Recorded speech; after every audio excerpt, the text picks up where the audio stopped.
আসসালামু আলাইকুম আরহামতুল্লাহ।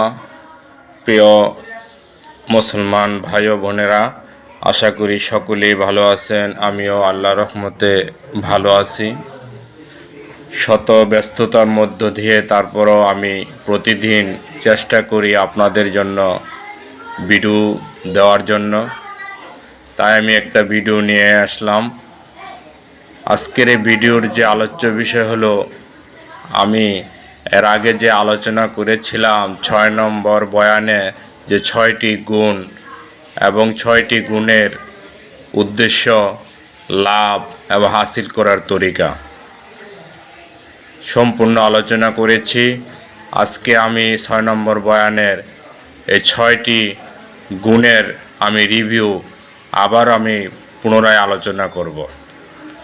সকলে শ্রবণ করবেন এবং এগুলো যদি আপনি জানেন তাহলে আল্লাহ তাআলা আপনাকে অনেক সওয়াব দান করবেন।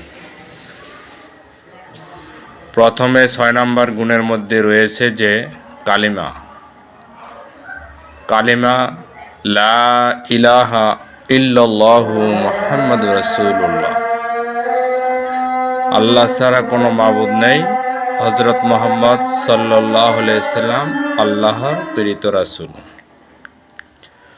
কালেমা, এই কালেমা যদি আমরা দৈনিক একবার পাঠ করি তাহলে আমাদের পিছনের সমস্ত গুনাহ মাফ হয়ে যাবে। তারপরে হলো নামাজ। আমরা যদি ৫ ওয়াক্ত নামাজ পড়ি তাহলে আল্লাহ তাআলা আমাদেরকে ৫টি পুরস্কারে পুরস্কৃত করবেন। ৫টি পুরস্কারের মধ্যে ১ নাম্বার হচ্ছে রিজিকের অভাব দূর করে দিবেন। ২ নাম্বার ডান হাতে আমলনামা দিবেন। ৩ নাম্বার পুলসিরাত বিজলির মতো পার করে দিবেন, বিনা হিসাবে জান্নাত দিবেন। এলো নামাজের যে নামাজ পড়লে যে উপকারিতা। এরপরে কালেমা, নামাজ, এলেম। তারপরও আমরা এলেম ঘর থেকে কোনো কিছু শিক্ষা করার জন্য ঘর থেকে বের হয়ে যদি যাই, আল্লাহর রাস্তায় বের হয়ে যাই, এলেম শিখি, তাহলে এখানে অনেক ফজিলত রয়েছে। আমরা যদি এলেম অর্জন করি তাহলে অনেক সওয়াব এখানে আছে।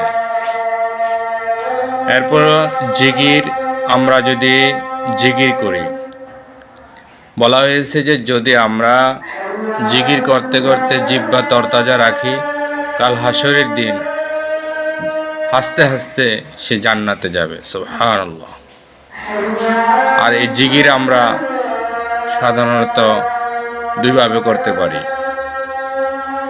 একটা হলো সর্বশ্রেষ্ঠ জিকির হলো লা ইলাহা ইল্লাল্লাহু মুহাম্মাদুর রাসূলুল্লাহ, আর আরেকটি জিকির হলো কোরআন তেলাওয়াত। কালেমা, নামাজ, রোজা, এলেম, জিকির, সহিহ নিয়ত।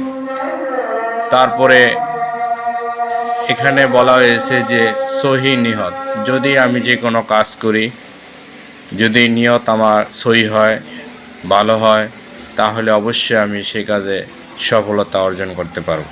একটা হাদিসও রয়েছে যে ইন্নামাল আমালু বিন্নিয়াত, নিয়তের উপর আপনার সব কাজ নির্ভরশীল এবং আপনাকে চেষ্টা করতে হবে।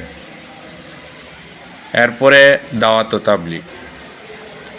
সর্বশেষ যে গুণটি হলো দাওয়াত এবং তাবলীগ। আমরা এই মুসলমান একে অপরকে আমরা দাওয়াত দেব এবং এখানে দাওয়াত দিলে এখানে অনেক সওয়াব রয়েছে। তাই মুসলমান ভাই বোনেরা, আমি আপনাদের এই ৬ নম্বর বয়ানে যে ৬টি গুণ পুনরায় আলোচনা করলাম, আপনারাও আমার এই ভিডিওগুলো দেখবেন। আপনারা এখান থেকে অনেক কিছু শিখতে পারবেন এবং আপনারাও সকলেই মৃত্যু পর্যন্ত তাবলীগের সাথে লেগে থাকুন এবং জীবনকে কোরআন এবং হাদিসের আলোকে পরিচালিত করুন। তাহলে আপনার ইহকালেও শান্তি, পরকালেও শান্তি। সকলকে ধন্যবাদ জানিয়ে আমি এখানেই শেষ করছি। আসসালামু আলাইকুম ওয়া রাহমাতুল্লাহ।